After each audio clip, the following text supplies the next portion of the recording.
বাশার আল আসাদের পতনের পর থেকেই সম্পর্ক উন্নয়নের চেষ্টা করে যাচ্ছে সিরিয়া ও সৌদি আরব। প্রেসিডেন্ট হিসেবে দায়িত্ব নেয়ার পর প্রথম রাষ্ট্রীয় সফরের জন্য সৌদি আরবকে বেছে নিয়ে যেন এরই প্রমাণ দিয়েছেন আহমেদ আল শারা। হায়াত তাহরির আল শামের অঘোষিত শাসন শুরুর পর থেকেই নানাভাবে সহায়তার চেষ্টা করছে সৌদি আরব। দামেস্কের ওপর ইউরোপের বিভিন্ন দেশের আরোপিত নিষেধাজ্ঞা সরিয়ে নিতে বিভিন্ন কূটনৈতিক প্রচেষ্টা চালিয়ে যাচ্ছে রিয়াদ। এই বিষয়ে কিছুটা অগ্রগতি হয়েছে বলে জানা গেছে।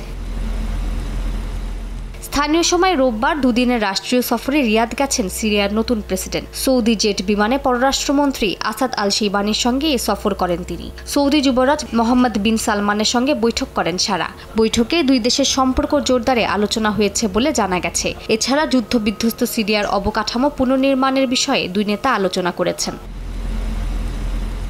আহমেদ আল শারার রিয়াদের এই সফর অনেক রাজনৈতিক পরিবর্তনের ইঙ্গিত দিচ্ছে বলে মনে করেন বিশ্লেষকরা। এর আগে বাশার আল আসাদকে ক্ষমতায় টিকিয়ে রাখতে 3 থেকে 5 হাজার কোটি ডলার ব্যয় করে ইরান। আসাদের উৎখাতের আগ পর্যন্ত সিরীয় সরকারের সবচেয়ে বিশ্বস্ত সহযোগী ছিল তেহরান। ডয়েচে ভ্যালেতে দেয়া সাক্ষাৎকারে বিশ্লেষকদের মতে সিরিয়ার অন্তর্বর্তী প্রেসিডেন্টের রিয়াদ সফর তেহরান দামেস্কের সম্পর্ক ছিন্ন হওয়ার ইঙ্গিত দিচ্ছে।